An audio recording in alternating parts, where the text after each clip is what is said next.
नमस्कार दोस्तों, आर्य न्यूज देख रहे हैं आप और मैं हूं आपके साथ ऋषभ चौहान। देश में लोकसभा चुनाव चल रहे हैं, कई सीटों के समीकरण बन रहे हैं तो कई के बिगड़ रहे हैं। 2 चरणों का मतदान हो चुका है, 5 चरणों का होना अभी बाकी है। लेकिन चुनाव से पहले खामोश रहने वाली बसपा सुप्रीमो मायावती इस लोकसभा चुनाव में खूब शोर मचा रही हैं और अपनी राजनीतिक नीति के कारण सबको हैरान भी कर रहे हैं। चुनाव के तीसरे चरण से पहले अब खबर आई है कि बीएसपी ने जौनपुर से अपनी प्रत्याशी श्रीकला रेड्डी को ड्रॉप कर दिया है। श्रीकला रेड्डी की जगह बीएसपी का टिकट निवर्तमान सांसद श्याम सिंह यादव को ही एक बार फिर से मौका दे दिया गया है। श्रीकला रेड्डी बाहुबली नेता धनंजय सिंह की पत्नी है। हालांकि ये भी कहा जा रहा है कि धनंजय सिंह खुद चुनाव लड़ने से पीछे हट गए हैं। सूत्रों के मुताबिक धनंजय सिंह को बीजेपी के एक बड़े नेता का कॉल आया है और उन्हें चुनाव छोड़कर घर बैठने की सलाह दी गई है, क्योंकि बीते दिनों पहले धनंजय जेल की हवा काटकर जमानत पर बाहर आए।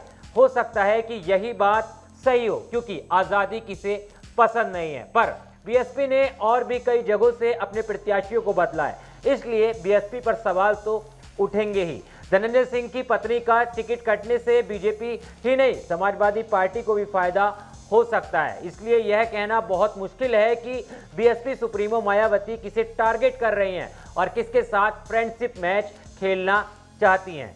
बहुजन समाज पार्टी की रणनीति को समझना मुश्किल ही नहीं, नामुमकिन होता जा रहा है। पहले चरण की वोटिंग तक बीएसपी सुप्रीमो मायावती ने ऐसी फिजा बनाई कि लोग ये कहने के लिए मजबूर हो गए कि उन्होंने बीजेपी उम्मीदवारों को धूल चटा देने की रणनीति बनाई है। पर तीसरा चरण आते आते जो तस्वीर बनकर उभर रही है, उससे लगता है कि उन्होंने समाजवादी पार्टी के उम्मीदवारों की भी जड़ खोदने की पूरी तैयारी कर ली है। सपा से पहले बीजेपी की नाक में दम मायावती कर चुकी हैं। कुछ महीनों पहले तक बीएसपी को बीजेपी की बी टीम कहकर टारगेट किया जाता रहा है, पर बीएसपी ने इस बार के लोकसभा चुनाव में ऐसा गेम खेला कि बीजेपी को 2 दिन में तारे याद आ गए। बीएसपी ने ऐसे उम्मीदवार खड़े किए कि बीजेपी के उम्मीदवारों के लिए मुश्किल खड़ी हो गई है। बेस्ट यूपी की कम से कम 1 दर्जन सीटों पर बीएसपी के उम्मीदवार बीजेपी के कोर वोटर्स हैं। बेस्ट यूपी में सहारनपुर, अमरोहा और कन्नौज को छोड़कर बीएसपी ने कहीं भी ऐसे उम्मीदवार नहीं खड़े किए हैं जो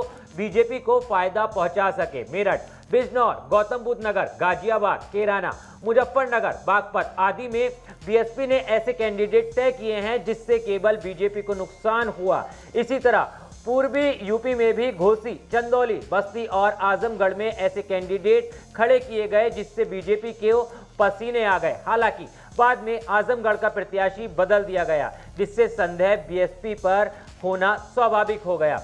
ऐसे समय में जब समाजवादी पार्टी ने मुस्लिम कैंडिडेट से दूरी बनाई, बीएसपी ने दूसरा चरण बीतते बीतते मुस्लिम उम्मीदवारों की झड़ी लगा दी।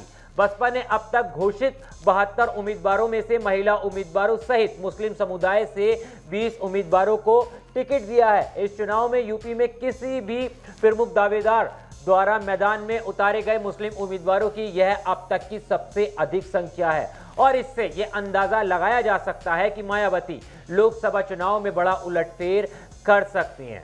लेकिन इस पूरे मामले पर आपकी क्या राय है? जौनपुर से धनंजय सिंह की पत्नी का टिकट कटा, उसके बारे में आप क्या कहना चाहते हैं? और देश और दुनिया की तमाम खबरों के लिए हमारे चैनल को सब्सक्राइब कर लेना और इन तमाम मुद्दों पर अपनी राय रखना मत भूलना। मिलता हूं आपसे किसी और वीडियो में। जय हिंद।